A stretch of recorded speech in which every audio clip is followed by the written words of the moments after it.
December. The state of Kansas says that it's working to improve its policies. ABC's Mona Rivera has details. The McGoy family of Ulysses, Kansas had a pet deer for nearly 2 years. And because such pets are illegal, 3 game wardens showed up at the family's fenced yard to kill the deer. Kim McGoy videotaped the incident. I can see the guns. That's not very humane. Why don't you euthanize her? The warden's reply? Ma'am, do you know how they put down cattle? Yeah, I do. Okay, they shoot them in the head. Oh, my God. The pet deer was then shot to death. The video went viral, and Kansas wildlife officials now say new guidelines will be drawn up. Mona Rivera, ABC News. This is ABC News.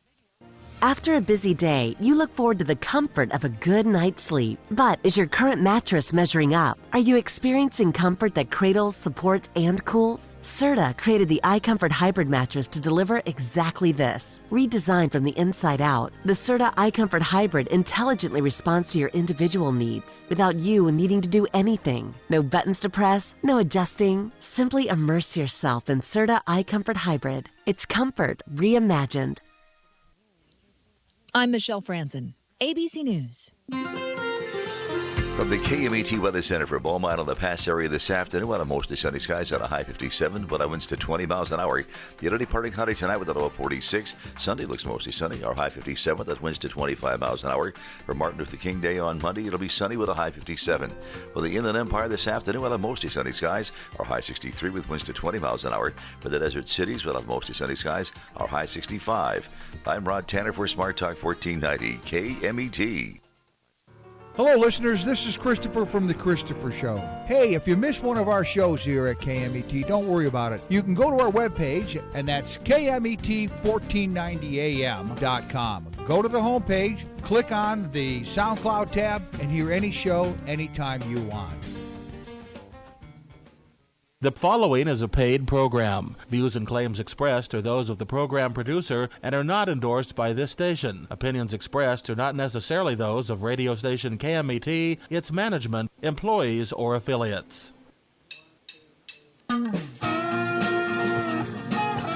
welcome. It's time for Constitution Radio with Douglas V. Gibbs right here on KMET 1490 AM. It's a pleasure to have you with us. And joy every week coming to you. Every once in a while we get preempted by football or something. The football season's over. I know, Alex was on the edge of a seat the entire football season, excited to see who would win. And right, I was just a bundle of nerves. Yeah. Does the word sports even get uttered in your household? Some people call me sport, but that's about as far as it goes. That's about as far as it gets. It seems to be. It seems to be a sport when it comes to politics sometimes. Of course, it more resembles MMA, the ultimate fighting championship where people are bloodying each other, bludgeoning, others to a pulp. Well, I was going. You stole my word there. I was going to say that things are getting bloody. Bloody indeed. And you know what? Inauguration Day. President Donald J. Trump is less than a week away now. So here's the question on the table that we are going to answer later in the program. Is violence waiting to be launched? It's funny because I wrote an article about this that's been getting all kinds of internet attention. WorldNet Daily, InfoWars, so on and so forth. We talked about that a little bit last week. And people are expecting something, if not from the left, from Islam. And interestingly enough, about a week out from Inauguration Day, Islamic attacks have increased. We'll get to that first. But first of the first, I want to talk about Obamacare real quick.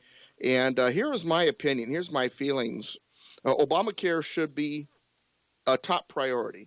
It must be already written on his desk and ready for it to be signed first thing. And when we talk about Obamacare being repealed, they keep saying repeal and replace. If they mean repeal it and then replace it with another federal law, no. Repeal it and be done with it. Now, if they mean by replace writing laws like enabling insurance companies to cross state lines, encouraging health health savings accounts, and moving our system back towards a patient-provider relationship, then I'm all for it. What are your thoughts there, Alex? Well, this part about pre-existing conditions, I can understand that the society needs to, there are people who are the deserving poor, and we need to deal with that. But it bothers me when people make that part of an insurance plan. Right. Insurance is a gamble that you're not going to get sick. That's what the companies are in the for. If you're already sick, it's not insurance. It's welfare. It's Medicare. It's something like that. And in a private industry, they're going to go out of business doing that. Now, there were companies out there that did offer insurance for pre-existing conditions, but they charged much more for it. Now, that said, here's the question on the table, and I know my answer. I want to know what yours is. People say, yeah, but Doug, there should be some kind of safety net because, like you said, there are those few people who are deserving. It's not their fault that they can't afford. What do? Well, I have heard talking heads. I'm not an expert on this, so be careful of listening to me. But I have heard talking heads say that you can separate out the people who have pre-existing conditions, treat them in a totally separate way, and you'll spend a heck of a lot less than the Obamacare. Obamacare tries to wrap its arms around everything and therefore loses its grip on anything. Well, could you imagine if pre-existing conditions were required when it came to auto insurance? Oh, I just wrecked my car. Well, time to get insurance. Well, the other thing is that you got these young people who are guaranteed coverage even after they've gotten sick. So why get insurance in the first place? Now you've got money not going to the system. It just doesn't make any sense at all. Well, the thing is, they don't like the free market system. They don't like the private system, so they're trying to destroy it. Everything should be government controlled. If the federal government doesn't take care of it, it doesn't happen. That's the attitude. So I agree with you. Now, that said, from a constitutional standpoint, there is no authority for the federal government to be involved in health insurance or health care. I don't care what Roberts says, Justice Roberts. There's no authority. However, the states do have an authority. Not that I'm necessarily suggesting that all the states open up Romneycare and Obamacare plans. But if there needs to be a safety net, then allow the states to provide it. And for everybody else, they've got insurance, and allow the insurance companies to cross state lines. And for those who can afford insurance for a pre-existing condition and pay that extra, let them do it. They'll probably get better care than what they're going to get out of the state anyway. But for those who just can't afford it, it's just one of those things, then, have a safety net at the state level, but make sure that safety net has limitations. It isn't a way of life. It is for those special cases. Well, these Reds have been pushing for health care, government-supplied health care. This book I've been reviewing, The Communist,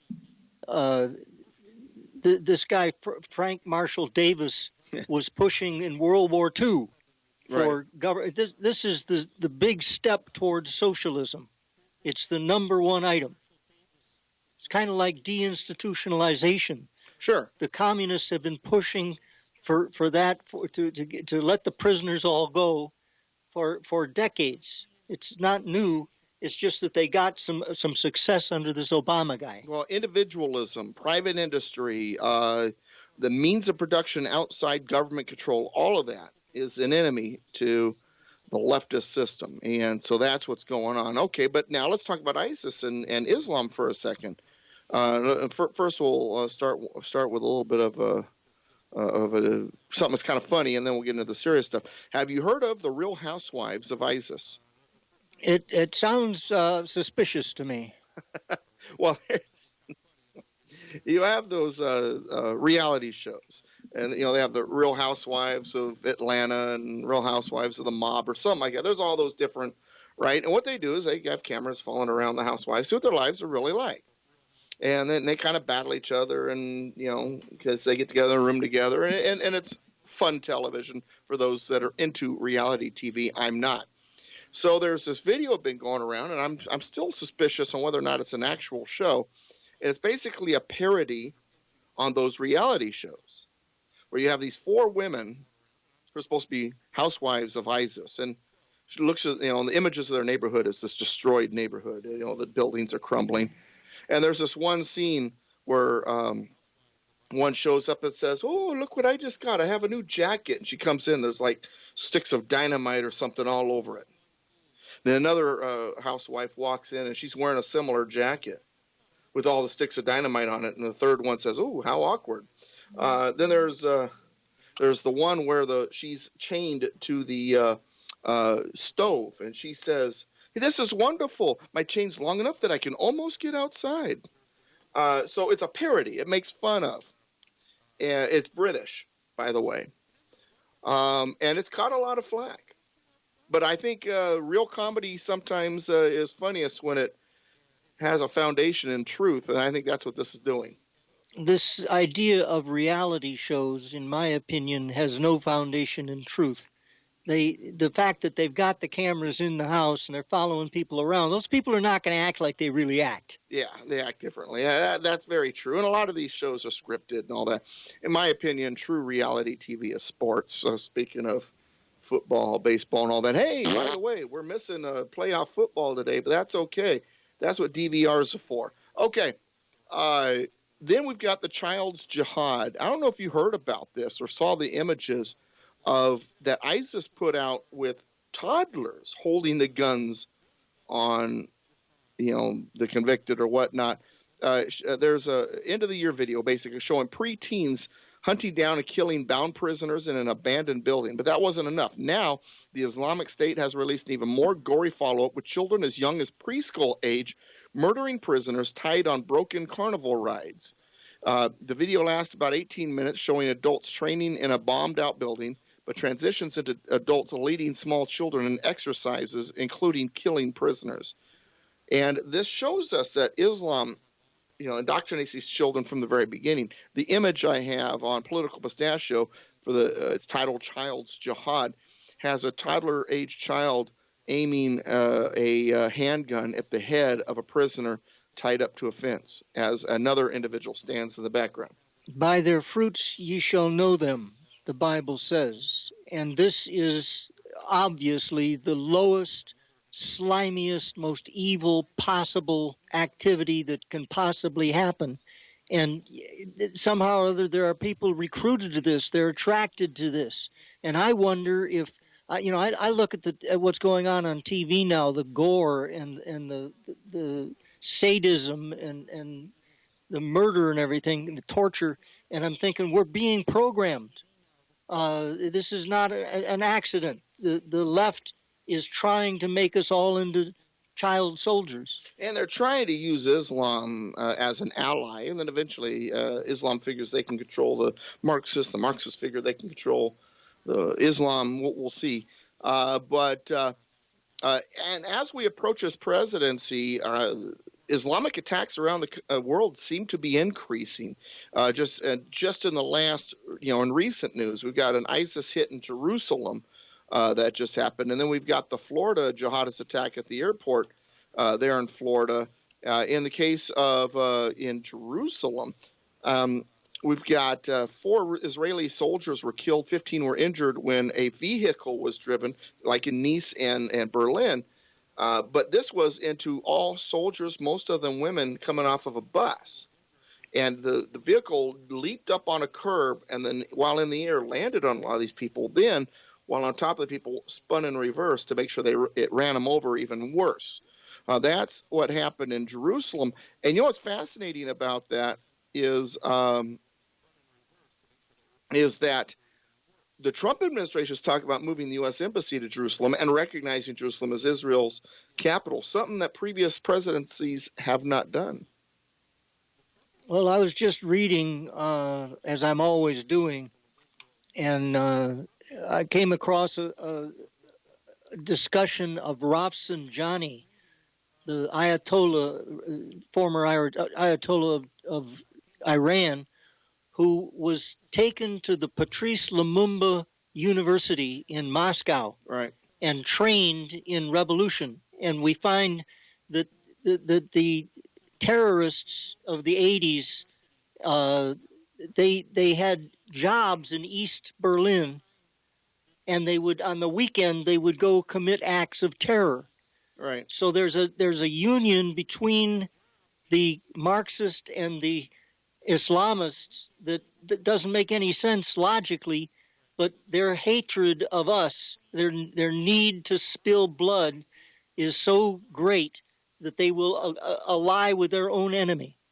Meanwhile, about a week ago, a gunman killed 5 people at a Florida airport. He traveled to Florida to carry out the terrorist attack. 26-year-old Esteban Santiago, suspected gunman in the Fort Lauderdale Hollywood International Airport shooting that claimed 5 lives. He sports a Muslim-style beard, is most recently from Alaska, served in the Army National Guard, originally from Puerto Rico, and then afterwards he claimed, or actually before this happened, he claimed to Alaska officials that the FBI and the U.S. government was forcing him to watch ISIS videos and grooming him to do something. Well, that's another segment of the terrorist coalition is madmen. Some of them, you can't really say they're Marxists or they're Islamics. They're just nuts. I'm going to end this segment with the Coyote Principle. Ever heard of the Coyote Principle? Hit me with it. All right, you're going to enjoy this. Okay. The governor of California is jogging with his dog along a nature trail. A coyote jumps out and attacks the governor's dog, then bites the governor. The governor starts to intervene, but reflects upon the movie Bambi and then realizes he should stop because the coyote is only doing what is natural. He calls animal control. Animal control captures the coyote and bills the state $200 to test it for diseases and $500 for relocating it. He calls a veterinarian. The vet collects the dead dog and bills the state $200 testing it for diseases. The governor goes to the hospital, spends $3,500 getting checked for diseases from the coyote, and on getting his bite wound bandage. The running trail gets shut down for 6 months while Fish and Game conducts a $100,000 survey to make sure the area is now free of dangerous animals. The governor spends $50,000 in state funds implementing a coyote awareness program for residents of the area.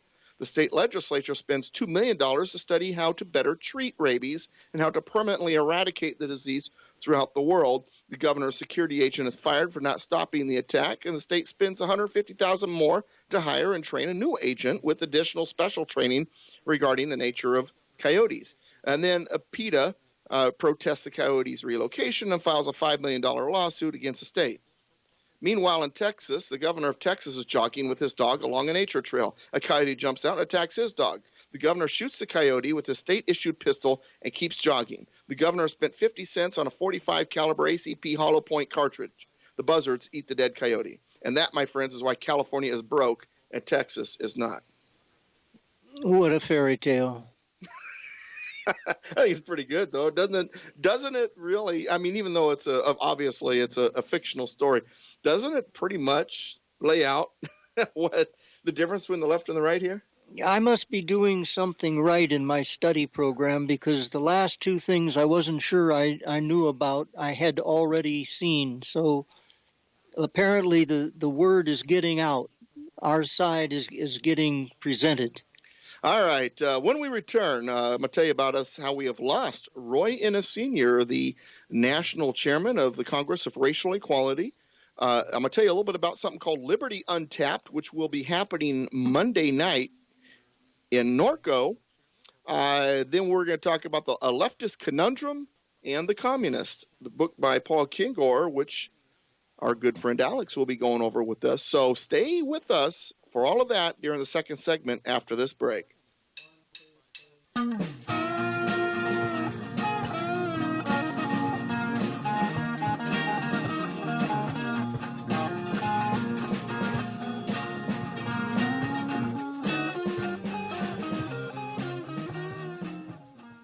You got a dent in your door, a scratch in your fender, or a scratch in your door and a dent in your fender. If you need auto detailing, if you need fire shooting decals on the side of your car, if you need a rally stripe right down the middle of your hardtop, I don't care what it is. The Patriots at AllStar Collision are the place you want to go. They're the only place to go. 522 Railroad Street in Corona. Web address allstarci.com to see all that they do and what they're all about. Phone number 951-279-9161. AllStar Collision mentioned the kings of rock and roll. What's your constitutional IQ? Your quest to learn the Constitution can be fun for the whole family. Learn about the Constitution as you play the Constitution Quest board game. Learn more at constitutionquest.com. Hi, this is Ed Hoffman, President Wholesale Capital Corporation, your direct mortgage lender. Real estate prices are still low, which means now's the time to buy your next home before they go up.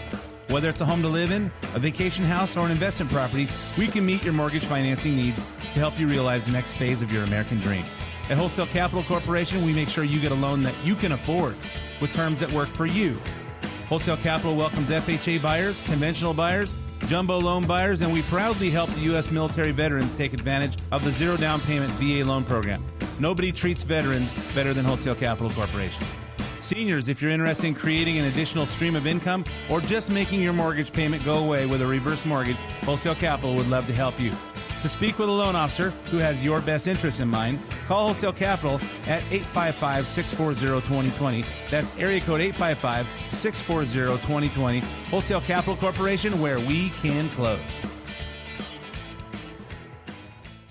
Help me fight the good fight. This radio program is funded by advertising dollars. So, if you are a business, add Constitution Radio with Douglas V. Gibbs to your business portfolio. If you are a listener, become a patron of the business's advertising on this program. Without advertising, your weekend dose of truth ends. With more advertising, Constitution Radio with Douglas V. Gibbs grows, and we will be on the way to win the battle to restore the Republic. To learn more, email us at constitutionspeaker@yahoo.com or visit douglasvgibbs.com. And now, back to our program.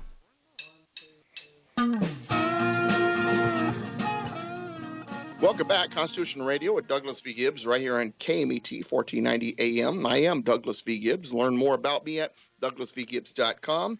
And in the studio with me is our good friend Alex Ferguson. Alex Ferguson, conservativecannonade.org.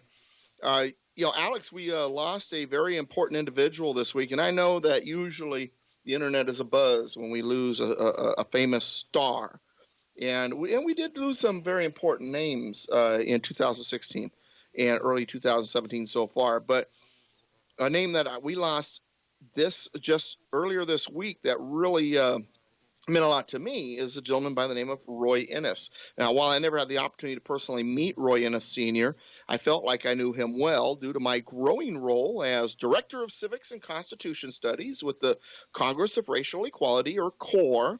I've been working with Niger Innis, which is Roy's son, quite a bit.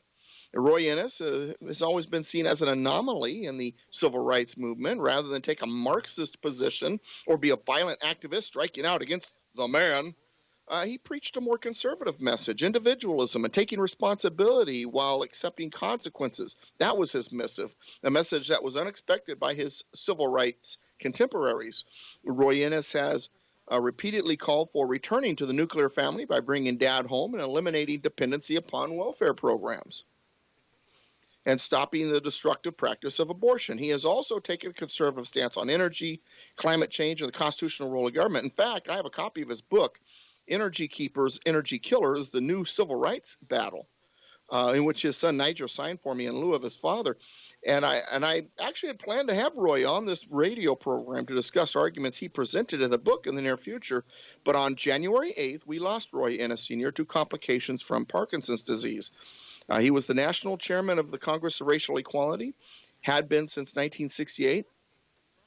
And he's the one that really moved CORE in a more conservative direction. And I'll tell a little bit more about, but what's your thoughts, Alex? I mean, I really do think we've lost an important voice in the conservatism world. Well, I agree, but the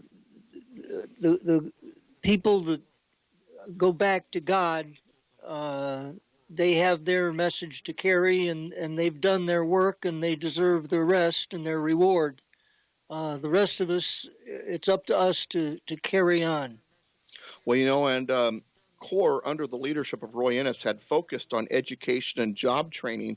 And the brand of conservatism he brought to CORE is traditional, in line with the style of governance originally intended during the founding of the United States in terms of localism and limited federal authorities. He believed that that kind of traditionalism to be, and this is a quote from him, the most decent and rational expression of the American personality. And here's something else he told the New York Times. I believe that the success of America has been the application of pragmatism in society, and that view is particularly unfashionable in the civil rights movement. One time on the Morton Downey Jr. show, him and Al Sharpton actually got into a pushing match, and he pushed Al Sharpton down to the ground. And he had, in fact, what he had to say about that gentleman, about Al Sharpton, was that Al Sharpton was being politicized in the left-wing nonsense, and he once told Newsday that he was sick of them defining African-American communities, and he indicated that that Al Sharpton was part of the problem. Now, that all said, we are going to miss him, Roy Innis Sr., but I think it's important for us to carry on what he was doing. I think it's important for us to ensure that we continue to teach moral principles and the philosophies of governance that's consistent with what has made this country prosper over the last 2 centuries. All right. Pragmatism is a label that I wear proudly. The pragmatic person looks at the results of his efforts and reconfigures his policy according to what's successful and what is not. The Marxist, all he does is decide what is correct at the beginning, and whatever happens, he's going to follow that through to the end, no matter how destructive it is, which is why the black community in America is in such trouble today.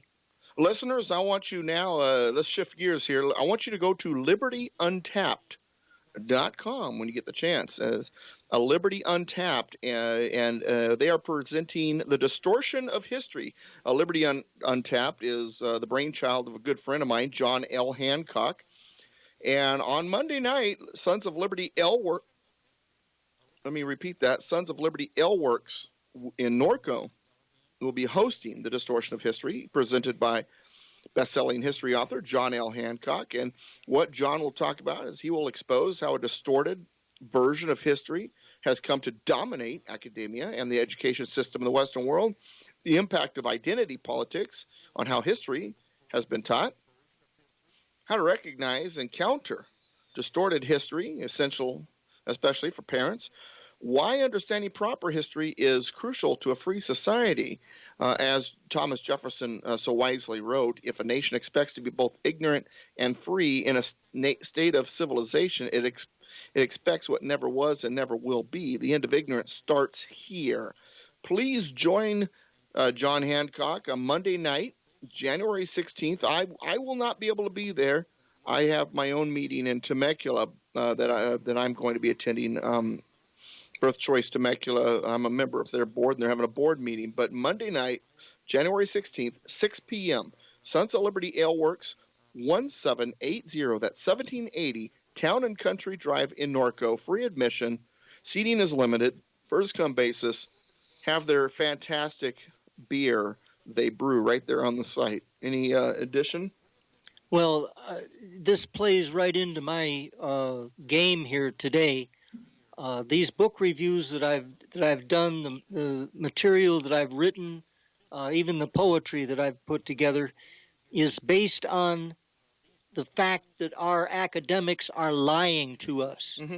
And one of the main ways they lie to us is they just leave it out. Well, let's go ahead and, matter of fact, dive right into that. You're working on The Communist by Paul Kingor, and that's a part of what you've been talking about through the book about the war on the police, and this book. It seems to be that seems to be the common thread when it comes to all of these liberal left issues we deal with.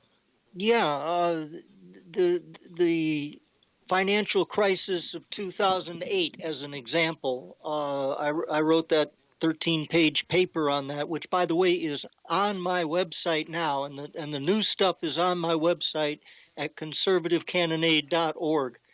The media, the professors, they they do a wonderful job of teaching one side of the story, but by leaving out the other side, they destroy the truth of what they're saying. Right. Now, a perfect example is the kind of vetting that Trump is getting from the media today. Compare that with what we got when Obama was on trial. There was no trial. It was they played on the air recently a reporter asking Obama such softball questions that it was almost, you thought he was going to go up and kiss him. Yeah. Just nuts. Whereas if you look at Obama rationally and without the rose-colored sunglasses, you realize that every major influence in his life was either a hardcore Bolshevik communist or a jihadist. Now, in the process of reviewing the book last week, I came upon the part where Frank Marshall Davis joined the Communist Party after the Hitler-Stalin Pact. And I brought that up, and I was discussing how the colleges and the media make it out like Stalin only agreed to make peace with Hitler because he had no choice. He had to prepare for battle. All of that is complete hogwash. And people just are not aware that the Soviets and the Nazis were partners during World War II. They invaded Poland together. The communists were the ones who committed the worst atrocities. The communists are worse than the Nazis. But I'm giving a new book set to a friend's kid. It's called Air War by Jablonski. In that, I discovered years ago that not only were the Nazis and the Soviets partners during that pact, they were partners from the beginning. The Soviets never signed the Treaty of Versailles. The Treaty of Versailles kept Germany, or tried to keep Germany, from rearming. The Soviets never agreed to that. As a consequence, they made their own peace, a separate peace with the Nazis. They came up with a thing called the Treaty of Rapallo, the secret codicils of which rearmed Germany. Now, we're talking about starting in 1920 up to 1939. The German officers would resign from the military, put on civilian clothes, go to Russia, and train in tank tactics and air combat.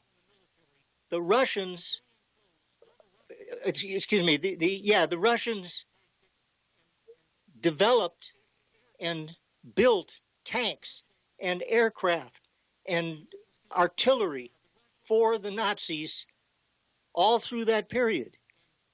It was done secretly. These people were partners because Stalin saw Hitler as his brother. These guys were soulmates. They were allies. They were allies. They were natural allies. Now, let me stop you for a second. Europeans will tell you, and the left will tell you, that communism and fascism are opposites. That communism is far left, fascism is far right. And I know the answer, but your thoughts of that belief. That's one of the most successful political lies in history. They are almost identical. There's not a dime's worth of difference between the two of them. And the one way you can judge that is Mussolini, who invented fascism, was the communist leader of Italy for a decade. His father had helped found the Communist Party. They called it the Socialist Party, but it was the Communist Party.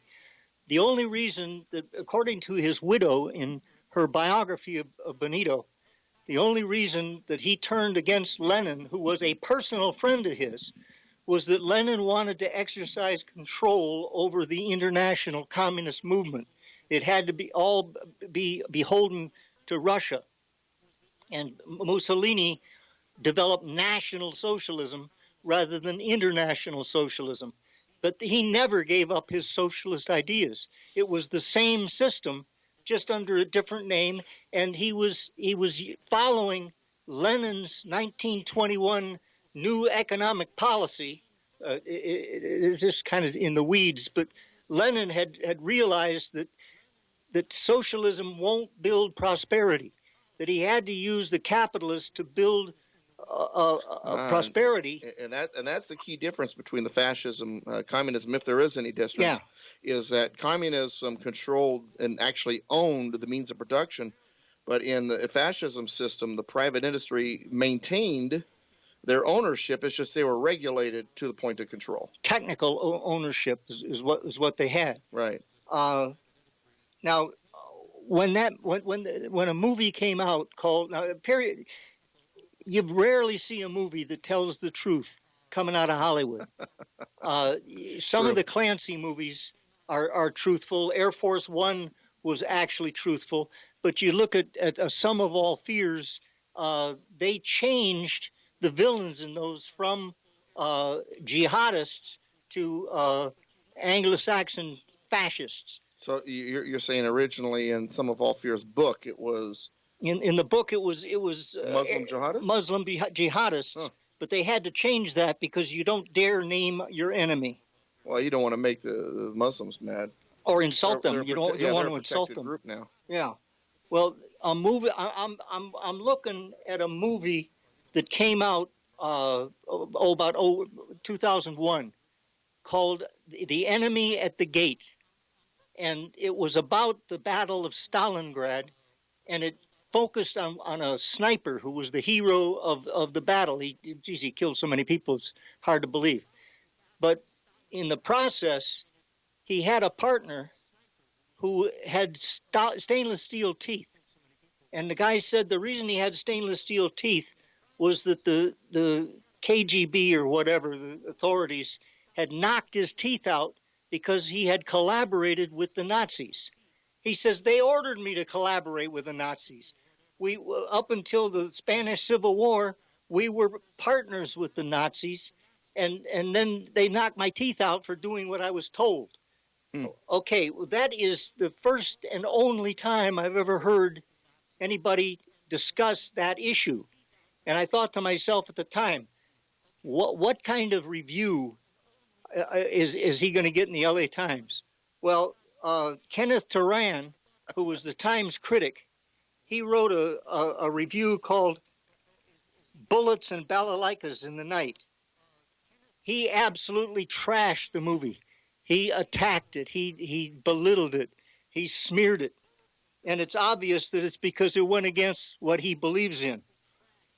He said that the movie lumbers clumsily across the screen like one of its own Nazi tanks, large and ungainly. Then he says it's one of those goofy movies where devil-may-care Russian soldiers unwind by playing the balalaika far into the night. What movies is he talking about? I've never seen a movie where Russian soldiers are playing the what is he talking about? He's just smearing as much. He says that the dialogue, the movie isn't so bad, but the dialogue is horrible. An example is a soldier says, vodka is a luxury we've got. Time is not. And oh, how horrible. And I'm thinking, what does he expect? Shakespearean soliloquies? Well, so it's communism. So things like vodka is a luxury. That's the point. It was put across the communist lifestyle, but I guess that's what made the critic mad. These soldiers are uneducated Russian peasants. Why would he expect to have dialogue that is ringing and breathless and complicated? All right, final thoughts, because we're running out of time here. My final thought is that Turan showed his true colors, that the truth had been presented in a movie, and he has to to attack it and destroy it. The fact of the matter is that there would not have been a Nazi army, a Nazi Luftwaffe, if it hadn't have been for the Soviets training them. The people that fought in the Spanish Civil War on each side, the Nazis against the Soviets, just the year before, they had been partners in their training. Insane. All right, when we return after the break in the final segment, we're going to squeeze into it. California's war against Trump, Democrats' thoughts about cops, Meryl Streep, and the disabled reporter, Obama's goodbye speech, Trump's hello press conference, victory, the victory that Sessions achieved with the Senate, and an Inauguration Day preview. All of that when we return.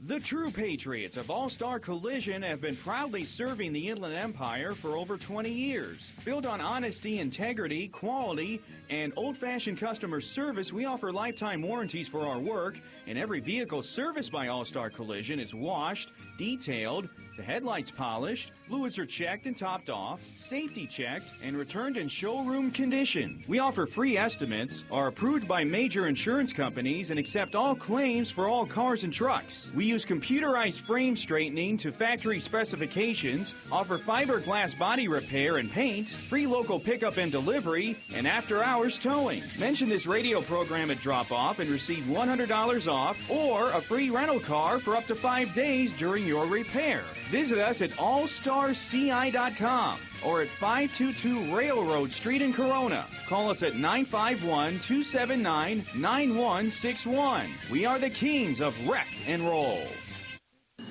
Conservative Voice Radio on KMET 1490 AM is brought to you every Saturday at 8 a.m. by Antonia's Pizza, located in Cherry Valley Realty, and the Banning Beaumont Cherry Valley Tea Party. Hi, this is Ed Hoffman, President Wholesale Capital Corporation, your direct mortgage lender. Real estate prices are still low, which means now's the time to buy your next home before they go up. Whether it's a home to live in, a vacation house, or an investment property, we can meet your mortgage financing needs to help you realize the next phase of your American dream. At Wholesale Capital Corporation, we make sure you get a loan that you can afford with terms that work for you.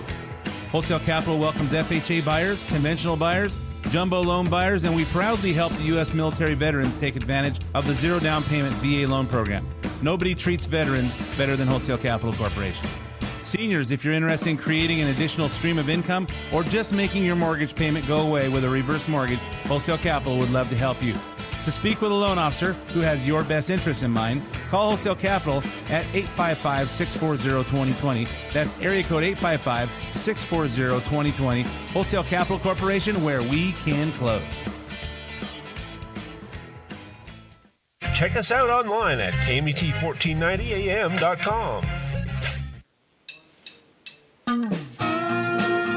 Welcome back, Constitution Radio with Douglas V. Gibbs, right here on KMET 1490 AM. I have Alex Ferguson in the room with me. Let me capitalize on what you just talked about when you talk about communism and Marxism and the infiltration. And this is from the leftist point of view, sort of, or at least the first half of each of these. Listen carefully. America is capitalist and greedy, yet half of the population is subsidized. Half of the population is subsidized, yet they think they are victims. They think they are victims, yet their representatives run the government. The representatives run the government, yet the poor keep getting poorer. The poor keep getting poorer, yet they have things that people in other countries only dream about. They have things that people in other countries only dream about, yet they want America to be more like those other countries. Boy, that's good. I would love to have a copy of that. Okay, we'll send it out to you. It's amazing what we deal with in this country with the left. Now, when it comes to Donald J. Trump winning the election, the left is beside themselves. And in California, they're actually ready to launch an all-out war against him. And they hired Eric Holder, former Attorney General, U.S. Attorney General, Obama's buddy. The only cabinet member in history to be convicted of contempt of Congress. Yeah, there you go. And for supplying like guns to narco-traficantes. $25,000 a month or something like that for his law firm to defend California against Trump's administration. So if you're wondering where your tax dollars are going, folks, there you go. I mean, violence through mob rule is what the Democrats are all about. We've seen it with Black Lives Matter, violent protests at Trump rallies. Now in California, the leftist utopia fears the Trump administration wants to dismantle their climate change, environmental, illegal alien, health nightmare, voting scam efforts, and they are willing to get down and dirty to protect their madness. So they've got Trump in their corner, and they're going to basically try to separate themselves, California, from the Trump administration as much as possible. But here's the thing. Isn't California already heading down a road to catastrophic failure? I mean, if think about this, if they turn their back on the federal government, wouldn't that fall be faster, more severe? And here's what I mean by that. Not that I agree with what goes on, but think about this. The federal government provides $230 billion a year for California's programs.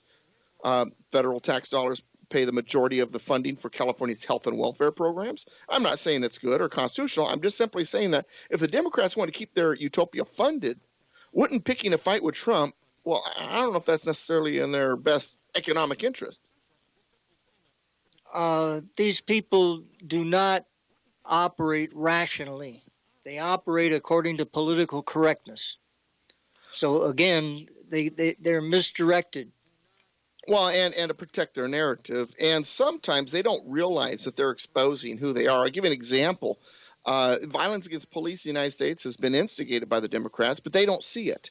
They don't understand that that's a dangerous thing to do. And they're pandering to inner city voters. They have fomented unrest, encouraged rioting and anti-police violence. So now the Democrats in Washington, D.C. have doubled down on their anti-police narrative by putting up a painting that depicts a police officer as a pig at least 3 times. It's gone up and down, up and down.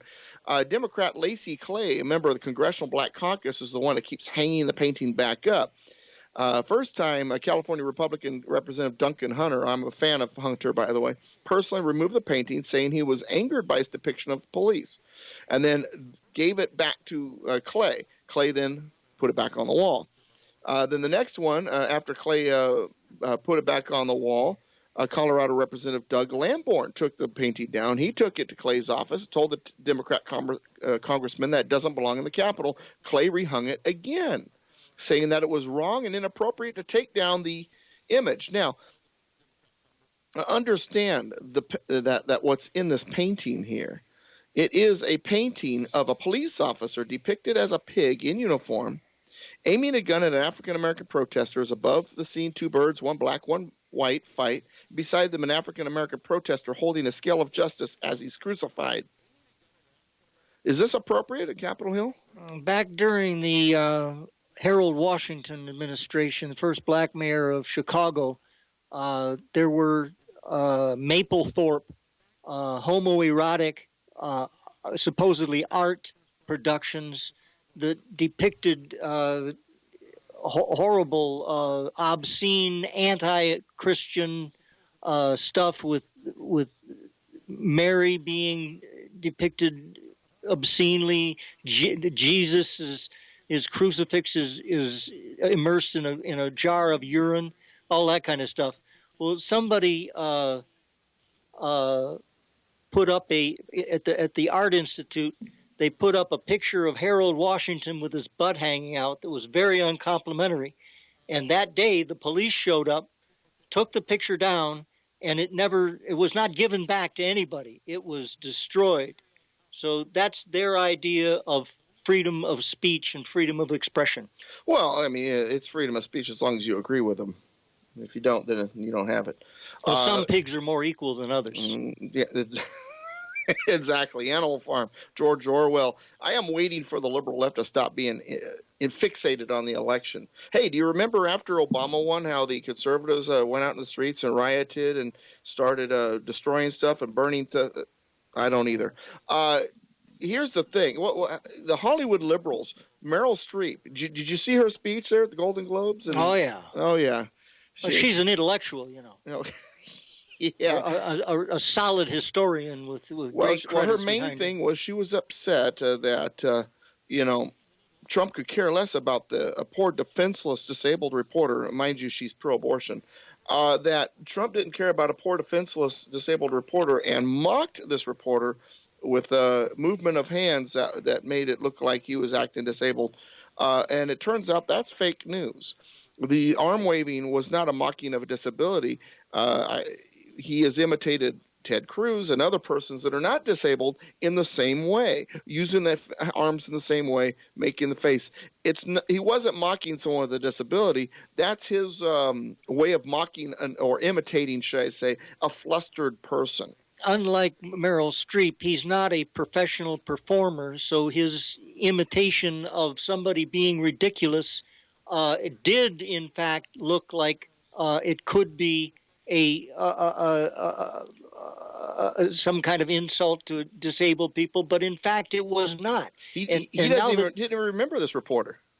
Now that the news people know that he's used it with lots of abled people, they're not changing their tune. They're going to keep on pushing that lie like they push all their other lies. Did you see Obama's goodbye speech? I tried to watch, and I got sick to my stomach and turned it off. He spent the entire speech bragging about how wonderful he is. Now the world is a much better place. Problem is, reality paints a different image. Economy's a mess. The world's bad characters are spreading tyranny at will. Labor participation rate is horrid. 95 million Americans out of the labor force. And he said we've survived the recovery. What did we recover from? There's been no recovery. Obama had his own shovel-ready job of digging a deeper hole for America is what he did. Over 11 million more Americans are on food stamps. More than 43 million Americans now live in poverty. 1 of every 6 men between 18 and 34 are either in prison or out of work. And somehow that's a sign of success to Obama. The national debt grew under Obama more than all previous presidents combined. It's now almost $20 trillion. Regulations have created a hostile environment for business, making businesses leave our shores. Cost of regulations added totally to $873 billion, including a shocking $344 billion cost in Environmental Protection Agency regulations alone. Creation of new regulations under President Obama clocks in at under just 3,000 of them. Manufacturing is down, with 300,000 manufacturing jobs gone during the Obama regime. And then there's Obamacare, the nightmarish calamity that is collapsing under its own weight. People didn't get to keep their doctor. Premiums went up, not down. Never mind the fact that there was absolutely no constitutional authority for the federal government to intrude upon health care. Islamic terrorism is on the rise, and Obama says it's all gotten better. That statement that he's spent more money, he's put us in deeper debt than all other presidents combined, that should be hyperbole. That should be an exaggeration, but it's not. And it amazes me. I have relatives who, in the first place, don't even know that he doubled the national debt, and in the second place, don't understand the significance of that. Meanwhile, Trump held a press conference, and Jeff Sessions, was questioned in the Senate, and in both cases, the responses were awesome. Now, when it came to the emoluments clause and the challenge of Trump's international investments, he's divesting from all that he can, and if there are any money coming in that's in question, it's going to the U.S. Treasury. Brilliant. And Sessions was brilliant in his own right. They tried to corner him as looking like a racist, and he came out smelling like a rose. Compare him to Hillary Clinton. I mean, it's excuse me, but it's black and white. Real quick before we plug ourselves and say good day, what's your Inauguration Day preview? Violence? I think that there's going to be some violence, yes. Hopefully Trump and his people are smart enough to saturate the area with sufficient lawmen to keep a lid on it. Well, there are anti-Trump protesters heading to Washington. They plan to blockade checkpoints, party outside of Pence's home. The bikers, though, hosting the biggest pro-Trump demonstration is going to be at the inauguration too. Did you notice during the campaign there were no anti-Trump riots at pro-biker rallies? pro-Trump biker rallies. And the motorcycle groups have been saying they are going to stand up to the agitators. I think there will be some violence on the outside, but not on the inside, except for maybe a few code pinkers. All right, plug yourself. We're almost done. Okay, as I say, the additions to my website that I've been promising all this time on page 3 are finally up. And therefore, please go to conservativecannonade.org. And I am Douglas V. Gibbs, douglasvgibbs.com, politicalpistachio.com. United we stand, combined we kick butt. God bless America, my friends. God bless you. We'll see you next week. We're going to have Kurt Nordahl in here with us. Kurt Nordahl wrote What Pisses Me Off About the Good Old USA. He's going to be a lot of fun. Possibly also some other folks. So we'll see. See you next week.